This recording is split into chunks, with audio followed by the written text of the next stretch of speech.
ત્રીજી એક વસ્તુ છે જેમાં તમે સ્ટ્રેસ મેનેજ કરી શકો, એ અમુક સર્ટન ક્લિયર અન્ડરસ્ટેન્ડિંગ્સ ઓફ લાઈફ. એમાં એક અન્ડરસ્ટેન્ડિંગ એ છે જે ઘણી વખત એક પ્રિન્સિપલ અમે સમજાવીએ છીએ. It is called the principal of 40-30-20-10. પ્રિન્સિપલનું નામ શું છે? 40-30-20-10. The principal of 40-30-20-10. That is applicable to your work and applicable to your relationship, બંને. તમે જીવનમાં જેટલા કામ કરવાના નક્કી કર્યા હશે એમાંથી 40% કામ સફળ થશે. તમે જેટલા સંબંધો જીવનમાં નક્કી કર્યા હશે એમાંથી 40% સંબંધો બહુ સરસ ગુડી સ્વીટી ચાલશે લાઈફ ટાઈમ. તમે જેટલું કામ નક્કી કર્યું હશે એમાંથી 30% કામ એવા હશે કે જે કામ પૂરા કરવામાં તમારે lot of extra resources pumping કરવા પડશે. સંબંધોમાં પણ 30% સંબંધો એવા છે કે સંબંધો જાળવવા માટે તમે સામેવાળી વ્યક્તિને ખૂબ માન આપવું પડશે. ટૂંકમાં રિલેશનશિપ મેન્ટેનન્સ બહુ માંગશે. એટલે કેટલા ટકા થયા? 70. પછી 20% કામ એવા છે જે બગાડવા માટે સર્જાયેલા છે. Accept it, you will manage stress. તો સ્ટ્રેસ મેનેજ થશે કે મારું આ કામ કેમ બગડ્યું, પણ પૃથ્વી ઉપર 7 કરોડની વસ્તી છે, 7 અબજની. એમાં દરેકના જીવનના 20% કામ તો બગડે જ છે. એક્સેપ્ટ ઇટ, એ સ્વીકારો એટલે સ્ટ્રેસ મેનેજ થઈ જશે. મારા બધા જ કામ સફળ થવા જોઈએ એટલે સ્ટ્રેસ આવશે. કારણ કે if there are 100 reasons which can bring success to your project, there are 1,000 reasons which can fail your project and which are not in your control. Yes or no? If there are 100 factors affecting the success of your work, there are the 1,000 factors which can affect the failure of your work and which are not in your control. For example, તુવેર દાળના ભાવ એકદમ વધી જાય તો મલાવીમાં tension, એમાં manufacturing યુનિટમાં tension. અને તુવેર દાળના ભાવ વધે ને સામે પ્રોસેસિંગ આખું કરીને તમે દાળ બનાવો, તુવેરમાંથી દાળ બનાવો, તો દાળ જે ફાઇનલ પ્રોડક્ટ બની હોય એના ભાવ પણ રો મટીરિયલ જેટલા જ હોય. હા, એવું થયું તો હશે, થયું તું?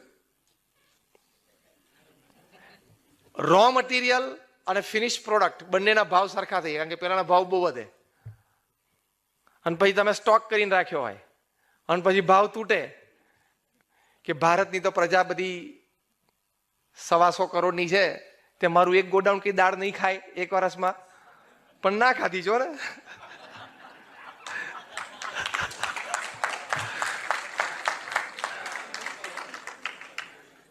જેટલા તાળીઓ પાડીને બધા દાળના ધંધામાં છે નક્કી.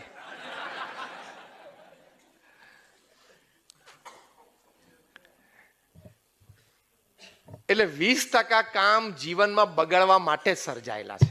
એવી જ રીતે લિસન કેરફુલી, 20% સંબંધો પણ જીવનમાં બગાડવા માટે સર્જાયેલા છે.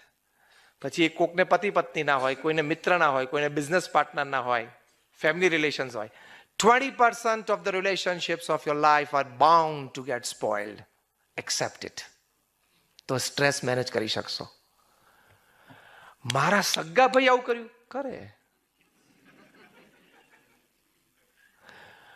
મારો ચાઇલ્ડહુડ ફ્રેન્ડ, અમે બિઝનેસ પાર્ટનર બન્યા, 40 વર્ષના રિલેશનશિપ, એને આવો દગો દીધો. દે લાઈફ. એટલે 20% કામ અને 20% સંબંધો બગડવા માટે સર્જાયેલા છે. એ acceptance brings management to stress. બગડે એટલે તો સ્ટ્રેસ તો આવવાનો જ છે, તણાવ તો આવવાનો જ છે, પણ એને મેનેજ કરવા માટે શું? એક્સેપ્ટન્સ, સ્વીકાર. લાઈફ છે, થાય. Life is not always a smooth road. Bumpy ride પણ આવે. હવે કેટલા પર્સન્ટેજ થયા? 10 રહ્યા, 90 પૂરા થયા. છેલ્લા 10% કામ તમને અબજસ અને સિવિયર લોસ આપવા માટે જ આવે છે.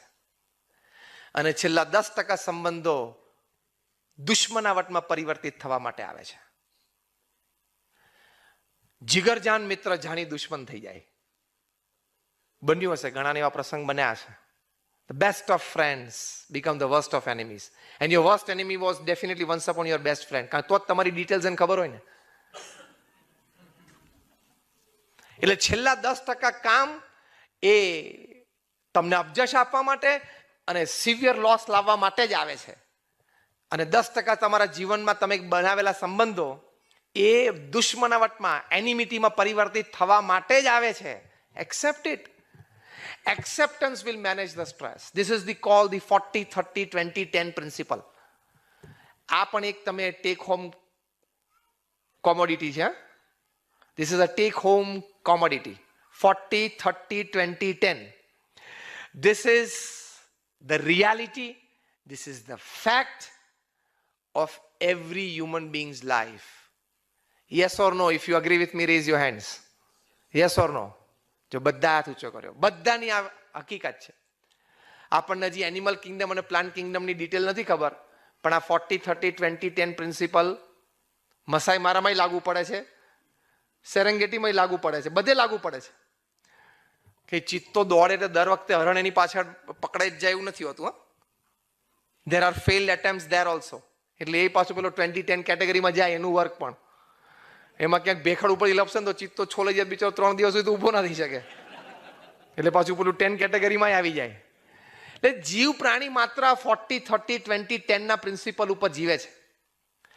મેં 500 થી પણ વધારે જીવન ચરિત્રો વાંચ્યા છે, autobiographies and biographies, from Sardar Patel to Mahatma Gandhi to Abraham Lincoln to Winston Churchill to Sardar Patel to Sachin Tendulkar to Nelson Mandela, everybody. એમાં સાર રૂપે હું તમને વાત કરું છું. આ મેં ડિઝાઇન કરેલો એક પ્રિન્સિપલ છે જે ટીચ ટુ કોર્પોરેટ્સ, અને આમાં તો હું 2 કલાકનું પ્રવચન કરું છું.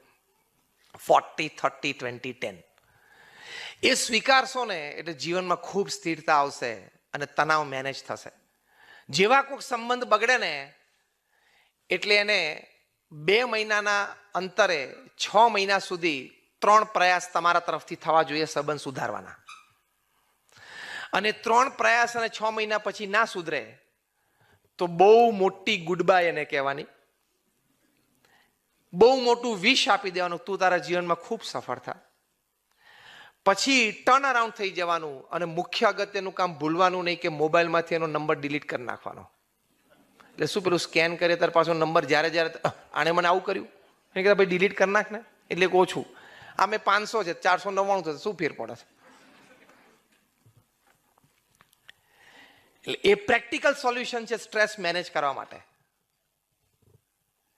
જીવનમાં દરેક વ્યક્તિના 20+10 જે છેલ્લા પર્સન્ટેજ છે ફર્ગેટ એન્ડ ફર્ગીવ સ્ટેટસ ઉપર આવવું જ પડે છે.